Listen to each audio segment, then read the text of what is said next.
Na busca pela alta performance, atletas de elite estão sempre de olho em qualquer vantagem, né? E hoje, com a tecnologia, a gente consegue, sei lá, dar uma espiada debaixo do capô do corpo humano de um jeito que nunca foi possível. E é isso que vamos fazer aqui: analisar o que acontece com o combustível do corpo, o açúcar no sangue, quando os atletas mais condicionados do planeta levam seus corpos ao limite absoluto. Quando a gente pensa num atleta de ponta, a imagem que vem à cabeça é a de um motor perfeitamente ajustado. Então a pergunta é: como seria o medidor de combustível ideal para esse motor? A gente tende a imaginar algo super estável, perfeitamente controlado, certo? Tipo uma linha reta, sem picos nem vales. Mas será que é assim mesmo que funciona? Ok, vamos começar pelo básico. Clinicamente, existe um termo para o nível de açúcar no sangue considerado normal. É a euglicemia. É uma faixa que fica ali entre 70 e 140 miligramas por decilitro. Para a maioria das pessoas, se manter dentro dessa janela é um sinal de que o metabolismo está saudável. Esse é o nosso ponto de partida, o padrão de referência. E de fato, os estudos mostram que a população em geral, quando está saudável, passa mais de 90% do tempo dentro dessa faixa aí. É um sistema muito bem regulado, sabe? O corpo trabalha duro para manter esse equilíbrio. A grande questão que o material de origem explora é: o que acontece quando o corpo está fazendo de tudo menos ficar em repouso? E foi exatamente isso que os pesquisadores foram descobrir.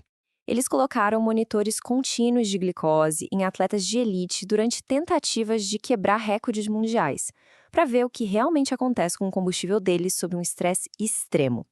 E olha, os resultados, bem, eles desafiam completamente essa ideia do que a gente considera normal. Então, vamos ao nosso primeiro caso: um ciclista de ultra resistência. E se tem uma palavra para descrever o que aconteceu com a glicose dele durante a prova, essa palavra é montanha-russa. Só para ter uma ideia da dimensão disso aqui. Não é uma corridinha de uma tarde. São 1.329 quilômetros em cima da bicicleta por quase 2 dias seguidos. É um teste de resistência física e mental, assim, brutal. O cenário perfeito para ver o motor humano sob pressão máxima. Agora, o que é realmente fascinante nesse gráfico é o padrão que aparece. Dá uma olhada na linha azul, que são os períodos de descanso. Toda vez que ele parava, a glicose ia lá para cima, mas assim que ele voltava a pedalar, a linha laranja, ela despencava. É um ciclo constante de picos e vales numa sincronia perfeita com o esforço dele. E os números comprovam isso. Enquanto ele estava pedalando, ele passou mais de 9% do tempo em hipoglicemia, ou seja, com açúcar no sangue perigosamente baixo. Para colocar em perspectiva, num consultório médico isso acenderia um alerta vermelho. Mas, para ele, essa montanha-russa de glicose fazia parte da estratégia que o levou a quebrar um recorde. Agora vamos para o próximo caso, que mostra um cenário completamente diferente. Se o primeiro atleta estava numa montanha-russa de glicose, o segundo estava num foguete que só ia para cima. O desafio aqui era diferente. Não era sobre distância, mas sobre altitude.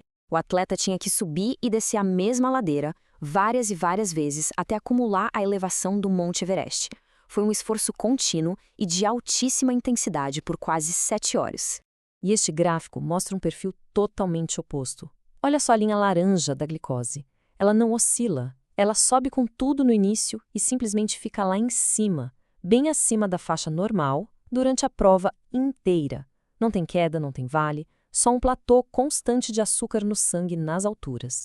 E o que os dados mostram é impressionante. Ele passou 100% do tempo em estado de hiperglicemia, com o açúcar no sangue acima do normal.